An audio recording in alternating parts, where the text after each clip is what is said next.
Greenland test နဲ့ Weber's test ကိုဘယ်လို interpret လုပ်ကြမလဲမင်္ဂလာပါကျွန်တော်ဒေါက်တာကျော်စိုးမိုးပါအရင်တစ်ပတ်ဗီဒီယိုထဲမှာ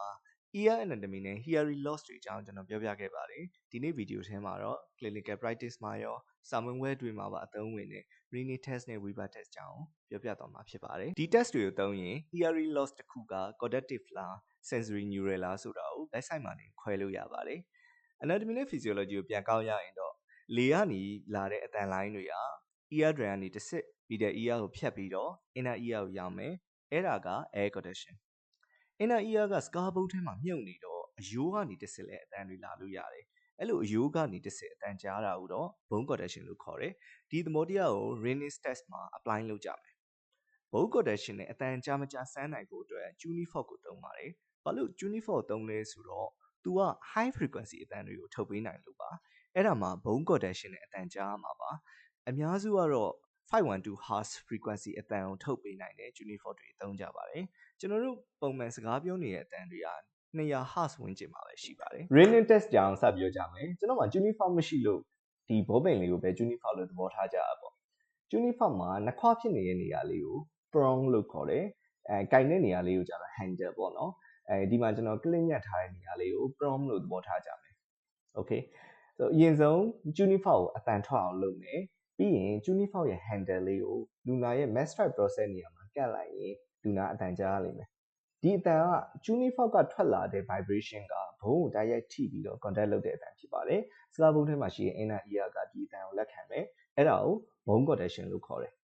အဲ့ Uniform ကလေးကတုံနေရင်းနဲ့အတန်တဖြည်းဖြည်းပြော့လာမယ်အတန်မကြားတော့ရင်တော့ချစ်ချင်းပြောလို့လူနာကိုကြိုပြောထားမယ်အတန်မကြားတော့တာနဲ့ဘုံကနေပြီးတော့ခွာလိုက်ပြီးတော့ Uniform ရဲ့ prong length တက် length နှစ်ခုကိုနားဝမှာ perpendicular ထားပြီးတော့နားထောင်ခိုင်းမယ်အတန်ကြားရသေးလားလို့လူနာကိုမေးမယ်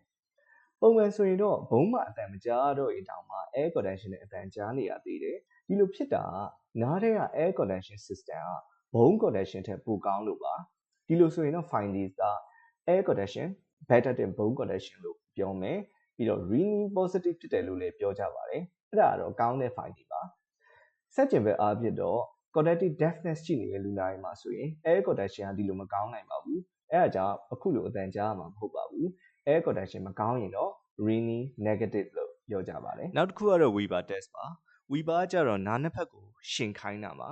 Uniform ကိုအတန်မြည်အောင်လုပ်ပြီးရင်နှစ်ဖူးအလဲတဲတဲမှာတင်လိုက်ပြီးတော့ဘဲဖက်နာနဲ့အတန်ပူကြားရလဲဆိုတာကိုလူနာကိုမေးရပါမယ်ပူကြားရတဲ့ဘက်ကို lateralize ဖြစ်သွားတယ်လို့ပြောကြပါတယ်အဲ့ဒါကြောင့်ဘယ်ဘက်ကပူကြားရင်ဘယ်ဘက်ကို lateralize ဖြစ်သွားတယ်လို့ရေးကြပါတယ်ညာဘက်ကိုပူကြားရင်တော့ lateralize to the right side ပေါ့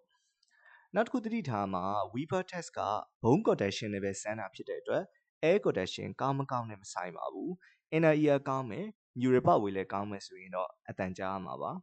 okay အခု scenario လေးတွေကိုကြည့်လိုက်ရအောင် okay အဲ့ဒီ diagram လေးကြည့်ရအောင်ကျွန်တော်ဒီပုံထဲမှာဆိုရင် conduction အတွက်လိုအပ်တဲ့ external ear နဲ့ middle ear ကိုကြတော့ကျွန်တော်ဒီအပြာရောင်လုံးလေးနဲ့ပြမှာဖြစ်ပြီးတော့နားရဲ့အတွင်းဘက်က inner ear ရဲ့ neural pathway တွေကြတော့ကျွန်တော်ဒီအစိမ်းရောင်လုံးလေးနဲ့ကိုစားပြုပါမယ် okay ဒီမှာအပြင်ဘက်မှာပြထားတဲ့ Uniform လေးကတော့ကျွန်တော်တို့ Rennes test ကိုပြောချင်တာဖြစ်ပြီးတော့ဒီအပေါ်က Uniform လေးကတော့ Weber test ကိုပြောချင်တာဖြစ်တယ် okay ဟုတ်ပြီကျွန်တော်တို့ပုံမှန်လူမှာစမ်းလိုက်ရင်ဘယ်လို findings ရမလဲပုံမှန်လူမှာဆိုရင်တော့ conduction ကကောင်းတဲ့အတွက် Rennes test ကဘယ်မှာရောညာမှာရော positive ဖြစ်မယ် air conduction က bone conduction ထက်ကောင်းမယ်အဲ့ဆိုရင် Weber test မှာကြတော့ Weber test မှာဆိုလေဘယ်ဘက်နာရောညာဘက်နာရောကောင်းတာဖြစ်တဲ့အတွက်ဘယ်ဘက်ကိုမှ lateralize ဖြစ်မှာမဟုတ်ပါဘူးအလယ်မှာပဲရှိမှာပါဒီလိုလေးပေါ့နော် okay အဲ့ဆိုရင် left side မှာ cognitive deafness ဖြစ်ရင်ဘယ်လိုမျိုး findings ကိုရမလဲစဉ်းစားကြည့်ကြမယ်အဲ့တော့စဉ်းစားကြည့်တော့ left ဘက်မှာ conduction ပြတ်နေတဲ့အတွက် Rennes test မှာ negative ဖြစ်ပါမယ် air conduction ကမကောင်းပါဘူး bone conduction ကပိုကောင်းမယ်ဒီလိုဆိုရင်Weber test မှာကြတော့ရော Weber test မှာကြတော့ဘယ်ဘက်ကို lateralize ဖြစ်မလဲဆိုတော့မကောင်းတဲ့ဘက်ကို lateralize ဖြစ်ပါမယ်ဘာဖြစ်လို့လဲဆိုတော့ left side ရဲ့ ear ကbone air conduction နဲ့အတန်မကြားရတဲ့အတွက်ညာဘက်နာထပ်ပို့ပြီးတော့သူ့မှာတိတ်ဆိတ်နေပါတယ်အဲ့ဒီအချိန်မှာ bone conduction နဲ့ရုပ်တရက်အတန်ကြားလိုက်တဲ့အချိန်မှာသူကအတန်ပူကျဲတယ်လို့ခံစားရတာပါဘယ်လိုသဘောတရားမျိုးလဲဆိုတော့ မောင်နေရဲ့အခန်းကြီးအလင်းကိုရုတ်တရက်ထွက်လိုက်ရင်အလင်းရောင်ကြောင့်မျက်စိပိုဆူသွားတယ်လို့မျိုးပေါ့နော်ဒီသဘောတရားနဲ့အတူတူပါပဲဒီလိုဆိုတော့နှစ်ဖက်လုံး cognitive hearing loss ဖြစ်နေရင်ဘယ်လိုကြားရမလဲဒီလိုစဉ်းစားကြည့်တော့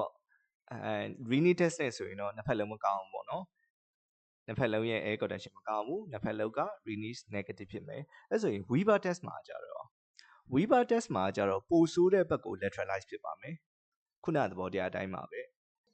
okay left side မှာ sensory neural hearing loss ဆိုရင်ဘယ်လိုတွေ့ရမလဲ reading test အနေနဲ့ကြတော့ဘယ်ရောညာရောနှစ်ဖက်လုံးကောင်းနေနိုင်တယ်ဒါပေမဲ့ left ဘက်မှာလုံးဝမကြားရတာလည်းဖြစ်နေနိုင်ပါတယ်အဲ့ဒါကြတော့ sensory neural deafness ရဲ့ degree ပေါ်မူတည်ပါမယ်ဒါပေမဲ့ Weber အတွက်ကြတော့ကောင်းတဲ့ဘက်ကိုပဲပိုကြားမှာဖြစ်တဲ့အတွက် right ကို lateralize ဖြစ်သွားပါမယ်တကယ်လို့ left ဘက်မှာ sensory neural ရော conduction ရောပြတ်နေရင်ဘယ်လိုတွေ့ရမလဲကိုယ့်ကိုစဉ်းစားကြည့်လို့ရပါတယ် okay reading test နဲ့စမယ် reading test မှာဆိုရင်တော့ left ဘက်မှာ air conduction မကောင်းဘူး right ဘက်မှာတော့ air conduction ကောင်းမယ်အဲ့ဆိုရင် Weber test မှာရော Weber test မှာလည်းခုနလိုပဲကောင်းတဲ့ဘက်ကိုပဲ lateralize ဖြစ်သွားပါမယ် left ဘက်ကိုမသွားပါဘူး conduction ပြတ်တဲ့ဘက်ကို lateralize ဖြစ်သွားတယ်ဟိုးပေါ်က case တွေကကြတော့ sensory neural ကောင်းနေတယ်လို့ဖြစ်ပါတယ်နောက်ဆုံးတစ်ခုအနေနဲ့တော့ဘယ်ရောညာရော sensory neural hearing loss ဖြစ်နေမယ်ပြီးတော့ညီတူမျှတူ hearing loss ဖြစ်နေမယ်ဆိုရင်ဘယ်လို finding မျိုးရမလဲအဲ့တော့စဉ်းစားကြည့်တော့reading test မှာဆိုရင် right ရော left ရော air condition ပိုကောင်းမယ်ဒါပေမဲ့ Weber မှာကြတော့ left ရော right ရောသူညီတူမျှတူ hearing difficulty ဖြစ်နေတဲ့အတွက် Weber ကလည်း lateralize ဖြစ်မှာမဟုတ်ပါဘူးမသိရင် normal finding လို့ပါပဲ air condition ကောင်းတယ် lateralize မဖြစ်ဘူးဆိုတော့ဒါပေမဲ့လူနာအနေနဲ့ hearing loss ကိုခံစားနေရမှာပါအခုဆိုရင်တော့ reading test နဲ့ Weber test တို့ရဲ့သဘောတရားရင်းနဲ့ findings တွေကိုကောင်းကောင်းနားလည်သွားမယ်လို့မျှော်လင့်ပါတယ်ဒီ test တွေက theory exam တွေမှာရော OSCE တွေမှာရော clinical practice မှာပါအသုံးဝင်ပါတယ်ဗီဒီယိုအဆုံးထိကြည့်ပေးလို့ကျေးဇူးပါအားလုံးအဆင်ပြေကြပါစေ